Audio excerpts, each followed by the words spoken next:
on the road. He's calling. He's coming. He's calling. He's coming.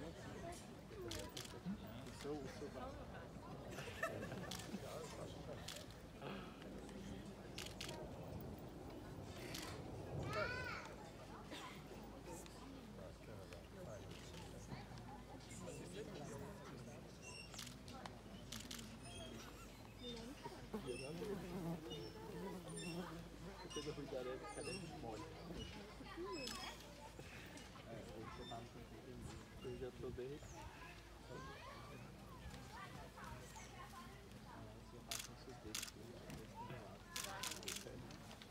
Eu fico a escutar o dedo depois.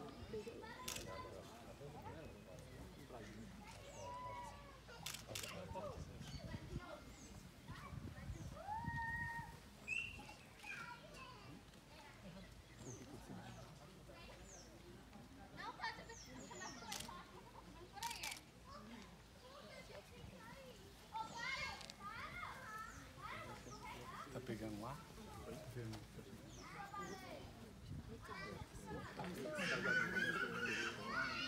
Casamento que eu tô com Eles pegam.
Bom dia a todos. Nós vamos, nesse momento, cantar o Salmo de número 8. Vocês podem permanecer ainda de pé, aqueles que puderem. Nós vamos juntos cantar o Salmo de número 8.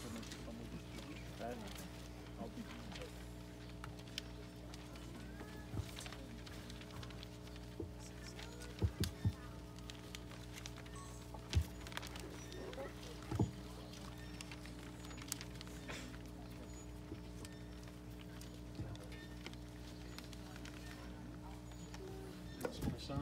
É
Nós vamos orar nesse momento, então eu peço que não haja movimentação. Nós devemos ter reverência quando nós falamos com o nosso Senhor. Então vamos orar ao Senhor com todo respeito e reverência ao seu nome. Oremos. Nosso Deus, Pai amado, nós acabamos de cantar este salmo da Tua Palavra que nos mostra como o Senhor nos criou, a posição que o Senhor nos deu neste mundo que é obra das Tuas mãos, assim como nós. Mas que privilégio, Senhor, nós podemos desfrutar da Tua criação, e assim como Tu nos criaste e nos colocaste neste mundo. E aqui, neste dia, nesta manhã, nós, com toda fraqueza que nós temos, como vasos de barro em Tuas mãos, nós nos curvamos diante de Ti para cumprir a Tua vontade, para fazer o Teu querer, cumprir o mandato que o Senhor nos deu, de casar, procriar e de povoar este mundo. Louvado sejas Tu, Senhor, que és o Criador, porque não há outro além de Ti. Todos aqueles que se chamam deuses são falsos deuses.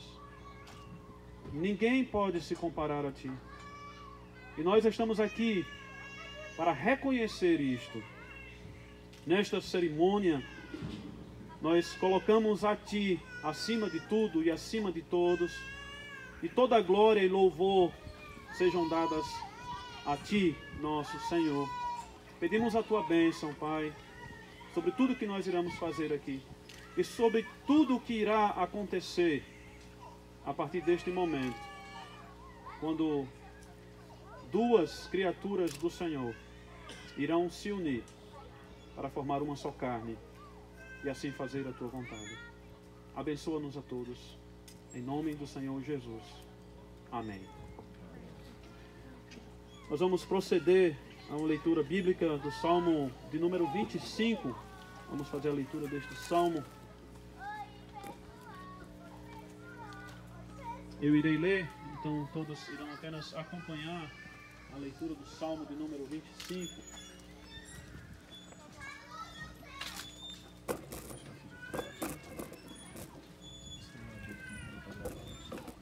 Assim diz a palavra do Senhor, Salmo de Davi.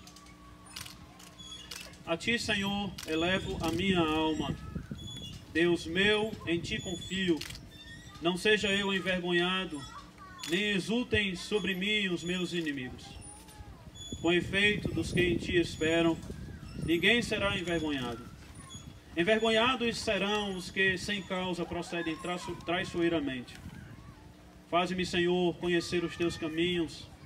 Ensina-me as Tuas veredas. Guia-me na Tua verdade e ensina-me, pois Tu és o Deus da minha salvação, em quem eu espero todo o dia. Lembra-te, Senhor, das Tuas misericórdias e das Tuas bondades, que são desde a eternidade. Não te lembres dos meus pecados da mocidade, nem das minhas transgressões. Lembra-te de mim, segundo a Tua misericórdia, por causa da Tua bondade, ó Senhor. Bom e reto é o Senhor, por isso aponta o caminho aos pecadores. Guia os humildes na justiça e ensina os mansos o seu caminho. Todas as veredas do Senhor são misericórdia e verdade para os que guardam a sua aliança e os seus testemunhos. por causa do teu nome, Senhor. Perdoa a minha iniquidade, que é grande. Ao homem que teme ao Senhor, ele o instruirá no caminho que deve escolher. Na prosperidade repousará a sua alma, e a sua descendência herdará a terra. A intimidade do Senhor é para os que o temem, aos quais ele dará a conhecer a sua aliança. Os meus olhos se elevam continuamente ao Senhor, pois ele me tirará os pés do laço.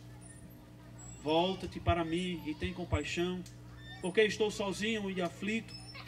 Alivia-me as tribulações do coração, tira-me das minhas angústias. Considera as minhas aflições e o meu sofrimento, e perdoa todos os meus pecados. Considera os meus inimigos, pois são muitos e me abominam com ódio cruel. Guarda minha alma e livra-me. Não seja eu envergonhado, pois em ti me refugio. Preserve em mim a sinceridade e a retidão, porque em ti espero. Ó Deus, redime a Israel de todas as suas tribulações. Amém. Nós vamos nesse momento então cantar o Salmo 42. Eu peço a todos que possam ficar de pé para cantarmos este salmo. Salmo de número 42, a versão em inglês que está impressa.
Queridos amigos, irmãos, vocês estão aqui nessa manhã como testemunhas de uma cerimônia pública de casamento. Vocês podem ver, ouvir tudo o que está acontecendo nesse momento, mas há alguém que é muito superior a vocês nisso. Ele pode ver e ouvir como ninguém. Ele pode saber as coisas como ninguém. Ele pode ver o coração. Ele pode conhecer as palavras quando nem mesmo elas saíram de nossa boca. Esse alguém é Deus, a maior de todas as testemunhas. Aquele que conhece o nosso íntimo, a nossa alma. Ele também é testemunha do que está acontecendo aqui. Mas uma testemunha muito especial, pois ele não somente vê e ouve, mas ele fala. E ele fala muito mais poderosamente e profundamente do que qualquer um de nós aqui. Pois ele fala aos corações. Ele fala com suas palavras perfeitas, infalíveis e inerrantes. Ele fala com a sua palavra. E nesse momento nós iremos ouvi-la. Quando nós ouvimos, registrada em Mateus capítulo 6, o verso 33, quando nos diz a palavra do Senhor: buscai, pois, em primeiro lugar o seu reino e a sua justiça, e todas estas coisas vos serão acrescentadas. O contexto das palavras que nós lemos não está ligado diretamente a um casamento. O Senhor Jesus diz essas palavras aos seus discípulos, advertindo-os com respeito à preocupação com as riquezas e os bens desse mundo. Essa instrução faz parte de um grande sermão, conhecido como o Sermão do Monte. E diferentemente do que muita gente pensa a respeito dele, o Sermão do Monte não é uma espécie de código de ética. Embora nós tenhamos ética cristã no Sermão do Monte, mas ele não é um código de ética, como muita gente pensa.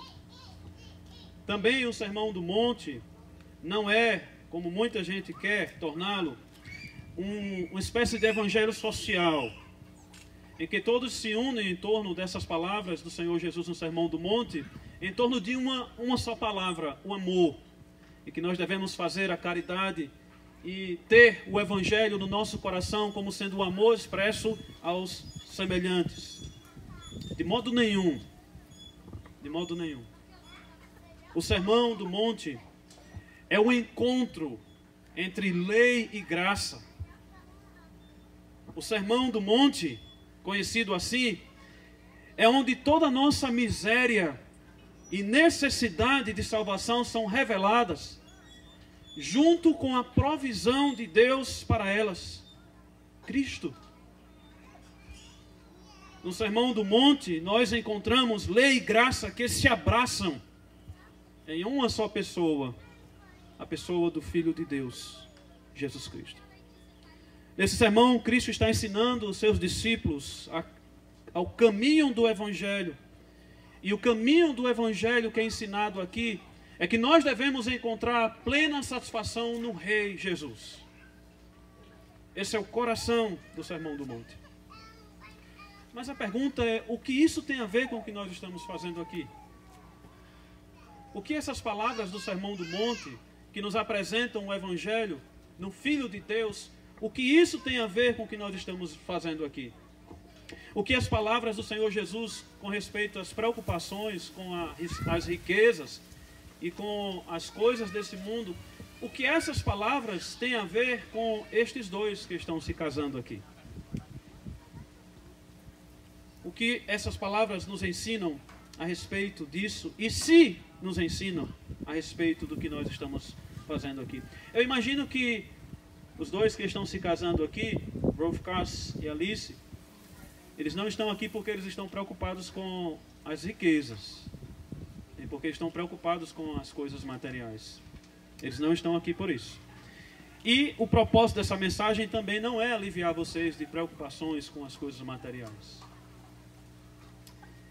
Mas isso não quer dizer que esse texto não nos fala nessa manhã. E que esse texto não nos fala sobre casamento. Quando duas pessoas decidem se unir numa aliança debaixo da bênção de Deus, elas precisam ouvir sobre qual é a prioridade da vida delas. E é o que esse texto irá nos ensinar nessa manhã, se assim Deus nos permitir, sobre a prioridade na nossa vida. Buscai, pois, em primeiro lugar o seu reino e a sua justiça, e todas estas coisas vos serão acrescentadas. Há duas coisas que eu quero destacar no ensino desse texto aqui, nessa manhã: propósito e contentamento. Propósito. Ter propósito é essencial para estabelecer prioridade. Se nós não temos propósito, não haverá prioridade. O Senhor Jesus, Ele está ensinando aqui que o buscar irá colocar as coisas na direção correta da prioridade. Buscar. Busque. Em geral, todos nós sabemos o que significa buscar.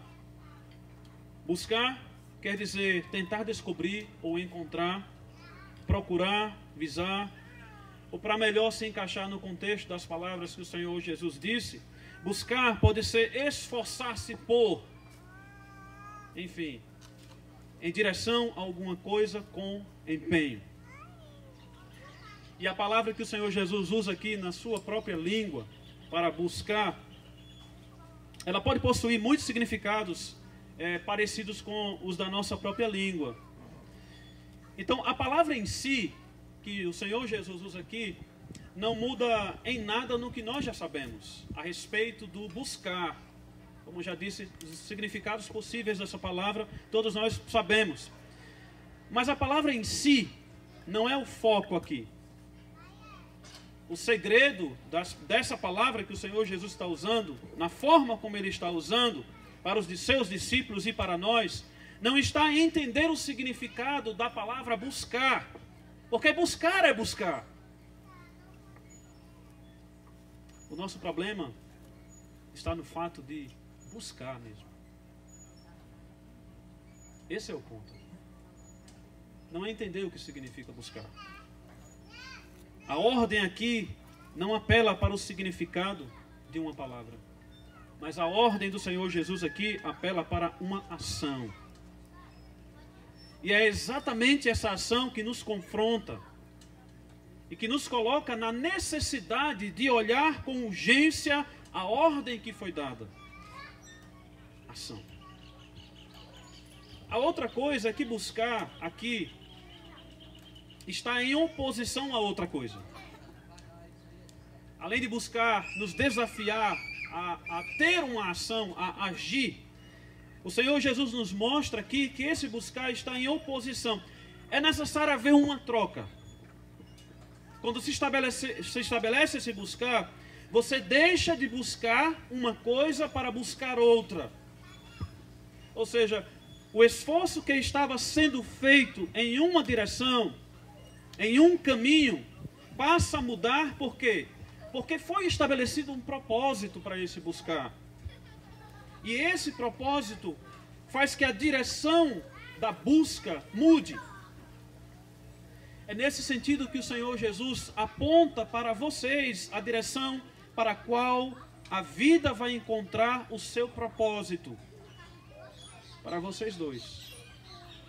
O Senhor Jesus está apontando para vocês dois, para o lugar onde vocês vão encontrar o propósito real da vida de vocês.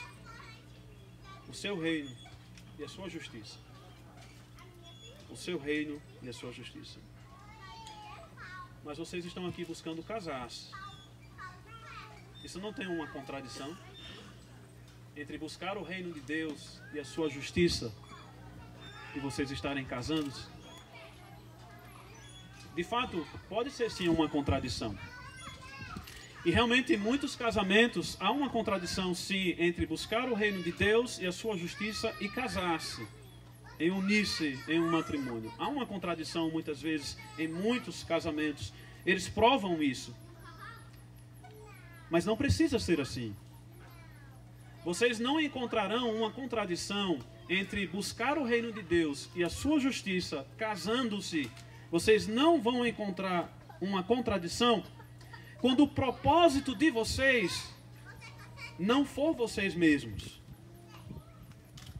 É nesse ponto que o propósito da vida de vocês deve ser muito mais do que uma realização pessoal. Todos nós sabemos que nós também casamos em um certo sentido com uma realização pessoal. Isso não é pecado. Casar-se para ter também uma realização pessoal. Isso já foi dito pelo próprio Deus. Não fomos nós que inventamos isso.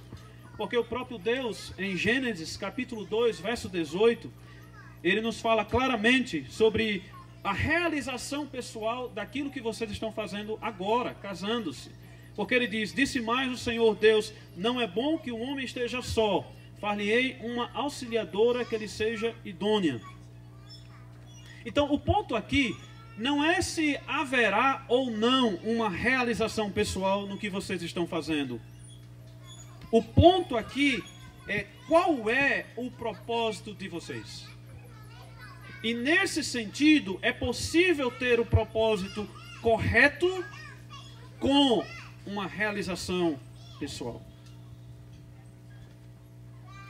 Só que a única maneira de chegar a essa união perfeita entre propósito correto e satisfação pessoal é ouvindo as palavras do Senhor Jesus Cristo quando ele disse: buscai, pois, em primeiro lugar o seu reino e a sua justiça.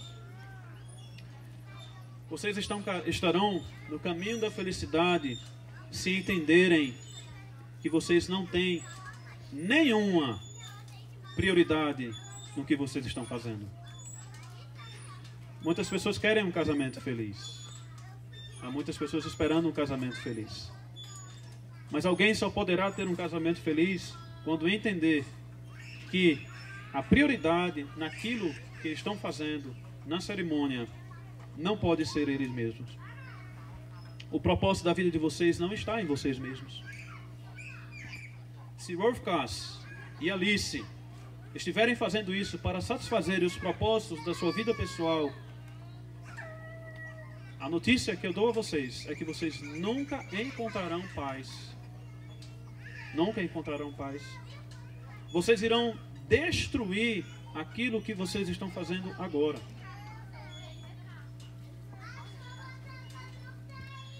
Pois embora Deus tenha instituído o casamento, Ele não fez com um fim em si mesmo, como nós muitas vezes tratamos as coisas da nossa vida, como apenas um fim em si mesmo. Deus fez o casamento, a união matrimonial, para a sua glória,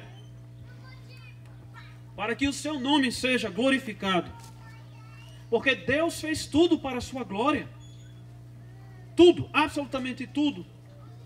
O breve catecismo de Westminster nos ensina quando diz qual é o fim principal do homem. O fim principal do homem é glorificar a Deus e desfrutá-lo para sempre. E Deus busca a sua glória aqui, nesse momento, neste casamento. Mas não na pessoa de vocês. Deus não busca a sua glória na pessoa de vocês. Deus busca a sua glória na pessoa do seu Filho. Porque Deus nunca será glorificado se não for por meio do seu Filho. E por isso as palavras do Senhor Jesus Cristo nos apontam para o verdadeiro mistério do Evangelho, que os Paulo nos fala quando diz em Efésios 5, 31 e 32, eis porque deixará o homem seu pai e sua mãe, e se unirá à sua mulher, e se tornarão os dois uma só carne. Vocês poderiam pensar que isso ele está falando de vocês. Um grande mistério, uma bênção de Deus, que Deus fará com que o homem deixar o homem, a sua casa e o seu pai, e se unirá à sua mulher. Mas isso não se refere a vocês. Esse ato de vocês hoje, de casar-se, não está apontando para vocês. Porque Paulo diz, grande é este mistério, mas eu me refiro a Cristo e a sua igreja. O Senhor Jesus está nos ensinando que a única maneira de cumprir o dever de glorificar o nome dele em tudo, inclusive num casamento, é ter como propósito o seu reino e a sua justiça, o Evangelho. Porque todas as coisas encontram o seu fim no Filho de Deus, que é o Evangelho encarnado. O apóstolo Paulo ele nos diz em Colossenses 1:16, pois nele foram criadas todas as coisas, nos céus e sobre a terra, as visíveis e as invisíveis, sejam tronos, sejam soberanias, quer principados, quer potestades, tudo foi criado por meio dele e para ele. Vocês nasceram para a glória de Cristo, glória do Filho de Deus. Vocês nasceram para viver para a glória do seu nome. E vocês estão casando-se hoje com um único propósito. Não pode ser outro. Glorificar o nome de Deus por meio do seu Filho, abraçando o seu reino e a sua justiça. O casamento deve ser um meio de apontar para a glória de Cristo. Ele deve levar vocês a exaltar o Evangelho e não profanar. Ele deve levar a todos e aqueles que se casam a refletir o amor e a união que Cristo tem com a sua igreja. Esse deve ser o propósito de vocês. Mas também eu quero falar sobre contentamento. O propósito do casamento de vocês deve ser esforçar-se para encontrar o reino de Deus e a sua justiça que está na pessoa do Filho de Deus. É a busca pelo Evangelho. E tendo Cristo e o seu Evangelho como prioridade, vocês estarão na direção correta, com um propósito correto. Mas há uma maneira que vocês podem fazer isso, buscando uma prioridade correta, que de fato isso nunca vai acontecer se vocês não tiverem o que acabarei de dizer: satisfação, contentamento nisso. Se buscar o reino de Deus e a sua justiça, o Evangelho, não for o contentamento de vocês, vocês nunca irão colocar Deus como prioridade. Se vocês não se contentarem nisso, vocês não irão conseguir colocar Deus, a sua justiça, como prioridade. É necessário haver contentamento, satisfação. E há duas coisas que precisam ser ditas aqui. Em primeiro lugar, que é o que o Senhor Jesus usa aqui, a expressão em primeiro lugar, aqui não está dizendo que é apenas o primeiro, como se fosse o primeiro em relação ao que vem depois, o segundo. No sentido de que a busca do reino de Deus, ela deverá ser primeiro para depois haver uma segunda coisa. Normalmente, quando nós estamos pensando em primeiro, nós estamos esperando o segundo. Isso é natural. Mas não é isso que o Senhor Jesus está ensinando no texto. Ele não diz que você deve buscar o reino de Deus e a sua justiça primeiro e depois buscar outras coisas. Ele não diz isso. Porque não haverá uma segunda coisa a buscar. Não haverá uma segunda coisa. Mais uma vez, não é uma questão de que não podemos ter ou buscar outras coisas no sentido de ter uma vida normal. Vocês, casando-se, vocês irão buscar coisas para construir a vida de vocês. Não é nesse sentido que não haverá uma segunda coisa para buscar. Nesse sentido, vocês terão, na verdade, muita busca pela frente.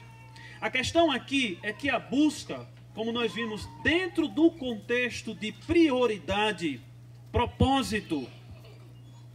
É dentro daquilo que o Senhor Jesus falou no verso 21, alguns versos antes do verso que nós lemos, porque ele diz assim: onde deve estar o contentamento de vocês? Ele diz: porque onde está o teu coração, aí estará também o teu tesouro, aí estará também o teu coração.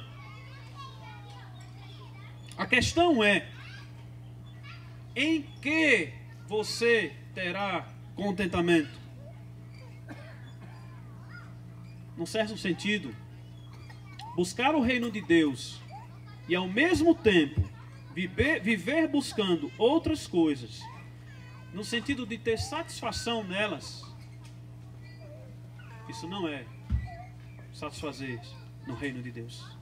Não é possível buscar satisfação no reino de Deus e satisfação em outras coisas. Buscar a felicidade na vida e no casamento, em ter satisfação nas coisas desse mundo, isso é um fracasso. E provavelmente é a explicação de muitos casamentos fracassados, porque não buscaram de fato contentamento em Deus como sendo a sua prioridade. E vocês serão tentados a isso. É preciso dizer a verdade a vocês. Vocês serão tentados a buscar contentamento não em Deus como uma prioridade, mas vocês serão tentados a buscar contentamento naquilo que vocês querem, naquilo que vocês acham que é melhor para vocês. A mulher, muitas vezes, tem o seu contentamento num marido e numa casa ideal. Muitas vezes esse é o contentamento de uma mulher, que atenda aos seus anseios de liberdade. O marido, muitas vezes, tem o seu contentamento numa esposa perfeita, que possa atender a todos os seus desejos e todas as suas... aquilo que ele quer, aquilo que ele gostaria que a sua esposa atendesse, como sendo um lar, tendo um lar e uma esposa. Essas são as exigências carnais. Esse é o eu de vocês. Isso estará presente na vida de vocês. Isso não é nada novo, porque está escrito lá no início da queda. Isso não é uma notícia nova. Mas hoje o Senhor Jesus está dizendo que a única satisfação que de fato pode trazer contentamento naquilo que vocês estão fazendo hoje, de viver uma vida juntos, como uma só carne, a única maneira de encontrar contentamento é nele mesmo. Nele mesmo. Em nenhuma coisa mais. Alice não encontrará contentamento em Rolf Kass. Rolf Kass não encontrará contentamento em Alice. Mas encontrarão na pessoa do Senhor Jesus Cristo. Então, Ele será o consolo, Ele será o conforto, Ele será a força, Ele será tudo o que vocês precisam para continuar vivendo com a fidelidade do que vocês estão fazendo hoje. Então a pergunta que vocês precisam fazer todos os dias de casados é: onde está o meu coração? Onde está o meu contentamento? E a resposta de vocês não pode ser outra a não ser Cristo, o seu reino e a sua justiça. Como é que vocês acham que vão ter um casamento pela vida toda? Com regrinhas de marido e mulher? Vocês acham que vocês vão conseguir viver a vida toda de vocês com regras de como ser um bom esposo e de como ser uma boa esposa? Os desejos de vocês serão muito maiores do que as regras. O pecado que está dentro do coração de vocês, ele é muito maior do que qualquer regra. Mas em Cristo vocês poderão ter dias felizes, mesmo com as inclinações do coração, que são tão fortes, que parecem que são um gigante, e todos os dias se levanta contra nós. Portanto, a oração de vocês deve ser de súplica, para que o Senhor lhes conceda o desejo de estar no centro da sua vontade E nesse sentido, as palavras do Salmo 25, verso 4 e 5, são uma instrução de como vocês devem orar todos os dias. De como vocês devem orar ao Senhor para que encontrem contentamento nele somente. Faze-me, Senhor, conhecer os teus caminhos, ensina-me as tuas veredas, guia-me na tua vereda e ensina-me, pois tu és o Deus da minha salvação, em quem eu espero todo o dia. Todo o dia. Essa deve ser a oração de Alice. Essa deve ser a oração de Rolf Kass.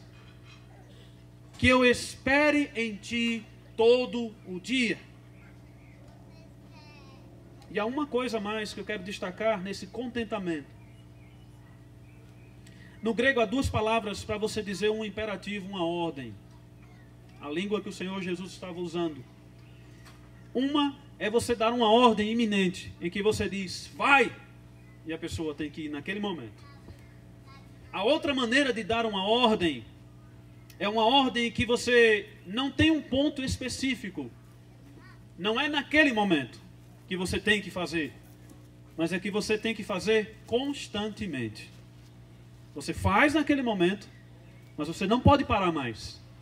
Você sempre tem que estar dando ouvido àquela ordem. E é esse o modo como o Senhor Jesus fala aqui, quando ele diz, buscai. Ele não está dizendo para vocês buscarem agora. Ele está dizendo que vocês têm que buscar agora, que vocês não podem parar mais de buscar. Sempre buscando o reino de Deus e a sua justiça, todos os dias. Vocês querem ter alegria no casamento, apesar das circunstâncias que virão? Está aqui a mensagem que vocês precisam guardar no coração e não se esquecer mais. Buscai, pois, em primeiro lugar, o seu reino e a sua justiça, e todas estas coisas vos serão acrescentadas. E as consequências disso serão, como diz o Salmo 37:4. Agrada-te do Senhor, e Ele satisfará os desejos do teu coração. Amém.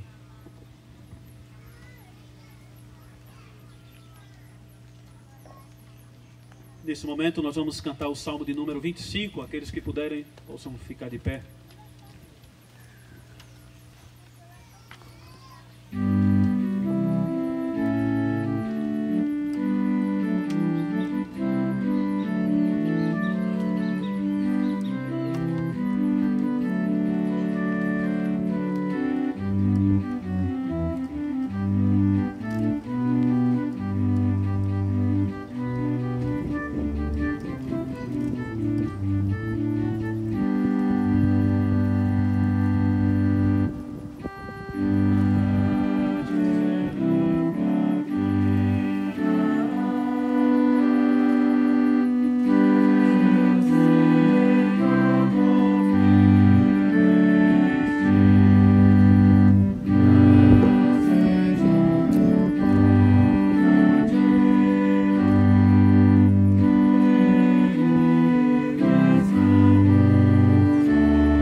momento irei proceder à leitura da forma para a solenidade do casamento. Começa então Rolfkas e Alice Tainara, visto que o Conselho devidamente notificou a congregação sobre o vosso desejo de ter o casamento eclesiástico e que nenhuma objeção legítima foi apresentada, nós vamos agora proceder à solenização desse casamento, em nome do Senhor. Em primeiro lugar, ouviremos um resumo do que a palavra de Deus nos ensina acerca do matrimônio. Ela ensina que o casamento é uma instituição de Deus que agrada a Ele e que, portanto, deve ser considerada com honra entre todos. Depois que Deus, nosso Pai, fez os céus e a terra, Ele criou o homem à sua imagem. Ele disse: não é bom que o homem esteja só, far-lhe-ei uma auxiliadora que lhe seja idônea. Que o Senhor, quando o homem não encontrou uma companheira adequada para ele entre as outras criaturas de Deus, o Senhor fez cair pesado sono sobre o homem, e este adormeceu. Tomou uma das suas costelas e fechou o lugar com carne. E a costela que o Senhor Deus tomara o homem, transformou-a numa mulher e lhe a trouxe. E disse o homem: esta, afinal, é osso dos meus ossos e carne da minha carne. Chamar-se-á varoa, porque do varão foi tomada. Por isso deixa o homem pai e mãe e se une à sua mulher, tornando-se os dois uma só carne. Esse trecho nos ensina duas coisas. Primeiro, que Deus criou a mulher para ser a companheira adequada do seu marido. Ela lhe é dada para completá-lo e dar-lhe toda assistência. Marido e esposa devem respeitar-se mutuamente. Segundo, ainda hoje Deus encaminha um ao outro, marido e mulher. Posto que foram unidos pela mão de Deus, nada haverá de separá-los nessa vida. Nosso Senhor Jesus Cristo, que honrou o casamento quando Ele revelou sua glória nas bodas de Caná, nos ensina que o casamento é uma instituição divina. Ela não deve ser rompida, pois Cristo falou: porquanto o que Deus ajuntou, não separe o homem.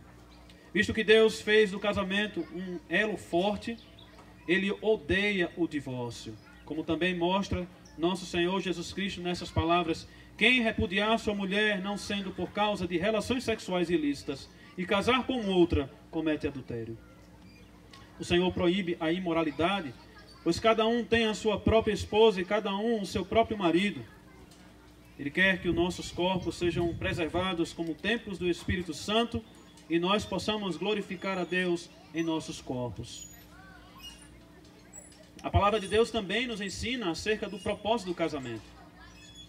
Primeiro, marido e esposa devem viver juntos com sincero amor e santidade, ajudando-se mutuamente e fielmente em todas as coisas que pertencem a esta vida e à vida futura.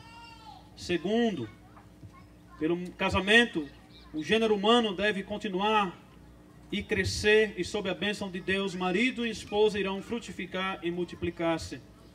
Se agradar a Deus dar-lhes filhos, devem criá-los num verdadeiro conhecimento e temor do Senhor. Agora eu vou passar para a instrução de deveres do casamento, então eu vou pedir que os noivos fiquem de pé. Noivo e noiva, ouçam da palavra de Deus o que o Senhor requer de vocês no casamento. Noivo, saiba que Deus o colocou como cabeça da sua esposa.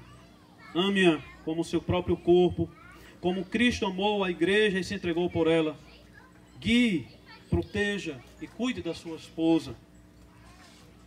Viva com ela sabiamente, honre-a, porque ela é herdeira da mesma graça de Deus nessa vida e na vida futura.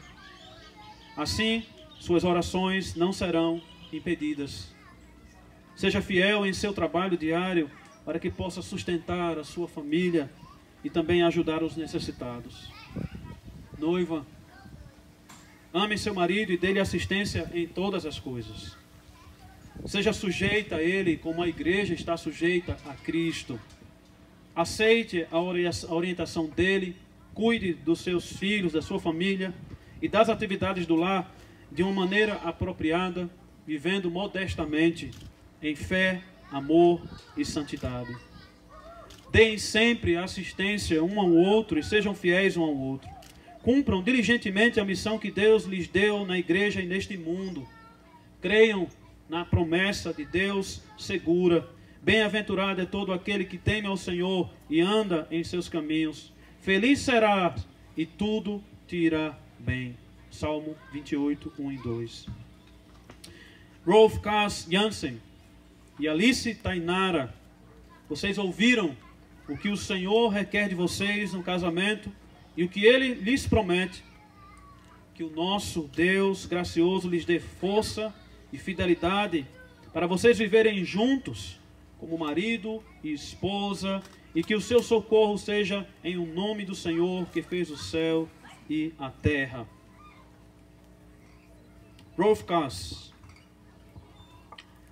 você declara perante o Senhor e estas testemunhas que estão aqui, que toma como sua legítima esposa Alice, aqui presente, promete amar sua esposa e fielmente guiá-la, cuidar dela e viver com ela em santidade, de acordo com o Santo Evangelho.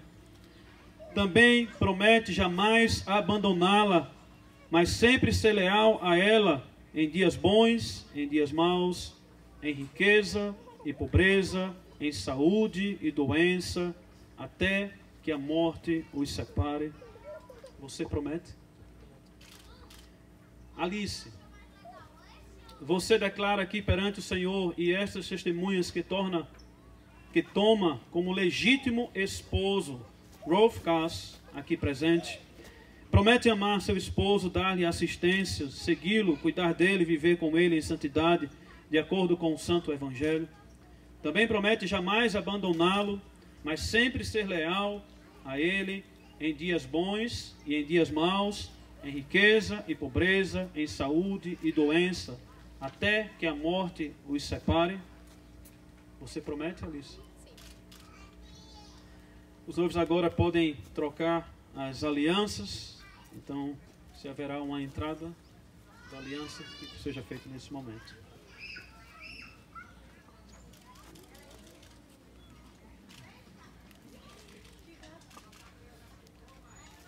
Já chegou.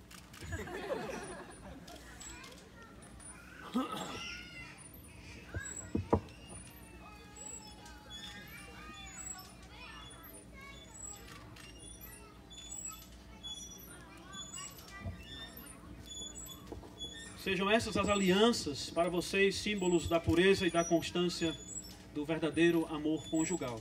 Vocês podem trocar. Primeiro você.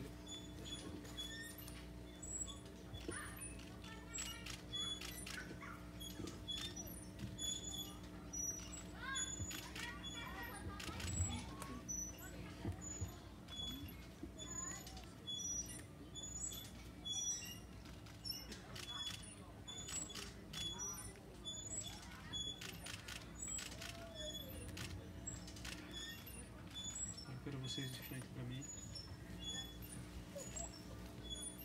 Rolf Cass Jansen, Alice Tainara Jansen, eu vos declaro marido e mulher. Portanto, o que Deus ajuntou, não separe um homem. Que o nosso Senhor Deus os abençoe ricamente, lhes dê força, vida longa e santa, juntos em toda a piedade, amor e união. Que faça vocês cumprirem as suas promessas que fizeram no início desse casamento, todos os dias. Amém. Agora nós podemos ter o momento do beijo.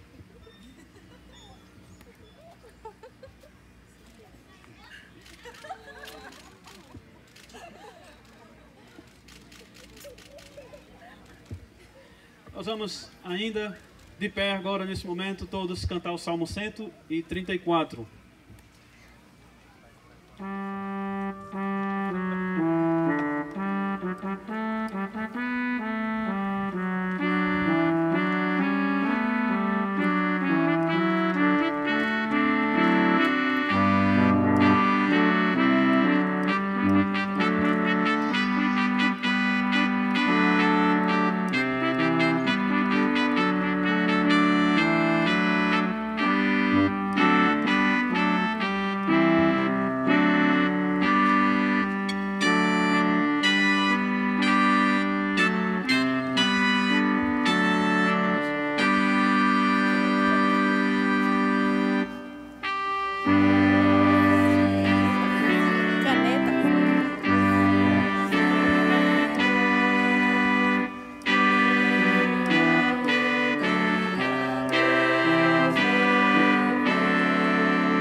vocês podem sentar, os noivos ainda vão ficar de pé.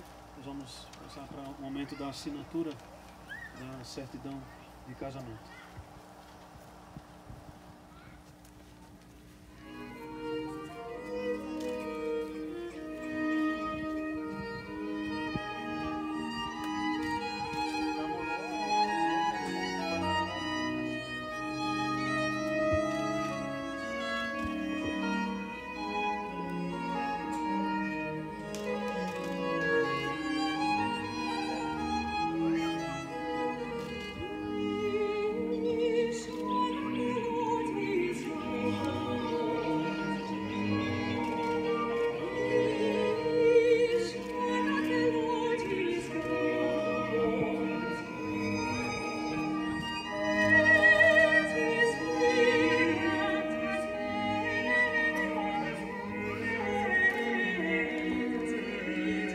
Fazer uma oração, pedir a bênção de Deus. Pai, graças te damos pela tua bondade para conosco, pela tua bondade para com este casal que neste momento assumem publicamente que agora são uma só carne no Senhor. Louvado sejas tu e te agradecemos pelas bênçãos que tens derramado sobre nós, sobre o teu povo e sobre estes dois. Rogamos tuas bênçãos sobre eles de agora em diante, não mais como dois corpos, mas como uma só carne, e que eles possam viver a vida para a glória do teu santo nome. Em nome do Senhor Jesus. Amém. Vamos ficar de pé novamente para cantar o Salmo de número 121.